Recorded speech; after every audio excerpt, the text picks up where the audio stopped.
What's up, YouTube? This is Too Raw for TV, aka Darth Apocalypse. All right, so before I get into this video, shout out to the brother Top Dog for a donation to the channel via the PayPal. Much respect to him for showing love to Too Raw for TV. So, one of the things that separates LeBron James from Michael Jordan, other than the fact that LeBron was not the winner that Michael Jordan was, win percentage, finals record, championships, clutch moments. It's just, I could go on a tangent about that forever. But one thing that separates LeBron from the other great winners is he never really had what we would call a dynasty. And for a guy that has played with approximately 40 NBA players that have had at least one All-Star appearance, and when you combine altogether players on his roster that have had at least one All-Star appearance, because play with some of these guys more than one time.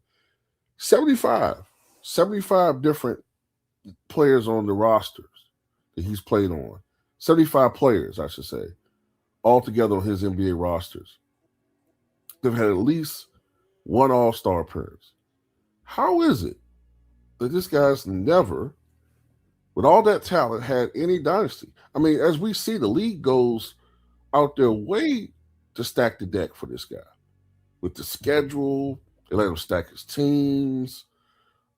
His teams shoot more free throws than any other team when he's been playing the last several years. But no dynasty. And supposedly lesser players have all had dynasties. We know Michael Jordan had dynasties in Chicago. Kobe and Shaq had a dynasty in LA. Magic and Kareem had a dynasty with Showtime, right? Bird had a dynasty with the Boston Celtics. George Mikan had a dynasty with the Minneapolis Lakers. Bill Russell, of course, had the greatest dynasty with the Boston Celtics. Tim Duncan had something like a dynasty. I mean, 5 championships altogether, but it's questionable whether you call him a dynasty. Hell, Steph Curry. Steph Curry went to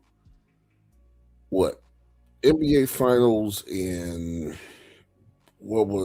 4 consecutive years? 2015, 16, 17, 18, 19. 5 consecutive years. He went to the NBA Finals, right? Despite the fact this guy played with the Heatles, and then he went to play with future Hall of Famers Kyrie Irving and Kevin Love with the Cavaliers, and then this guy went to LA, and he's played with all this talent: Luka Doncic, Anthony Davis, Russell Westbrook, Rajon Rondo, Dwight Howard. He's played with all these great players. No dynasties. And all these other guys have won on his watch. The NBA has chosen to make him the face of the league for financial purposes, right? Because we see all these owners making so much money. A lot of it has to do with all of the illegal sports betting going on, and the so-called legal sports betting, and the revenue sharing that these owners are involved in, and they're making all this money to the detriment of us fans. They don't give a fuck about what we like about the game, or whether they shoot too many threes. They're not going to change the damn thing. They got a super jig that's the face, and Despite the fact they make him the face, what has he won? I mean, when last time this guy's won a league MVP? When last time that he's won a real championship?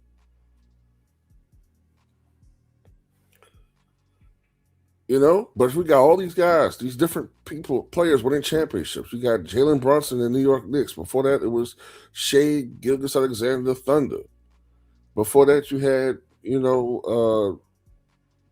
his now teammate Jaylen Brown and Jason Tatum with the Celtics. And then before that, Nikola Jokic and the Nuggets. And then, Steph got his last championship.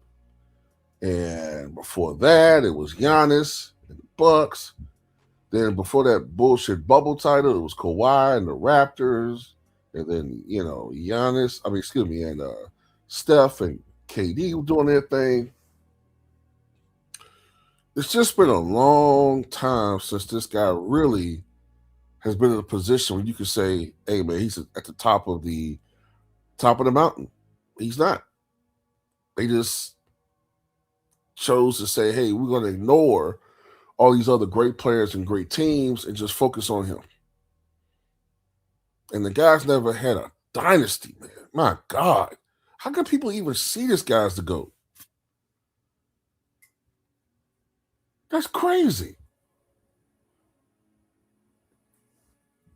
And the two championships in a row that he did win, 2012, 2013, well, in 2012, the NBA had to get involved because things didn't go as planned in game one when Kevin Durant dropped almost 36, 40 points in game one. And then they had to make sure they put him in foul trouble the rest of the series so to ensure that the Thunder lose the series.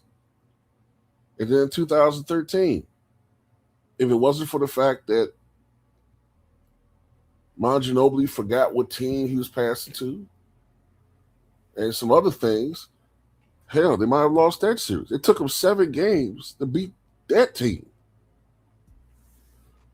And that was a series that many people thought that the Heat should have won in 5 or 6. Guy's a choke artist, man. Serious choke artist. It wasn't for Ray Allen, who's a 90s player, by the way. One of these 90s players that they claim is so washed from such a washed trash era.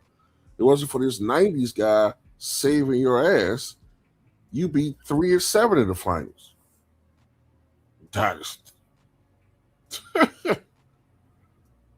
Fucking bomb, man. Don't even have a dynasty.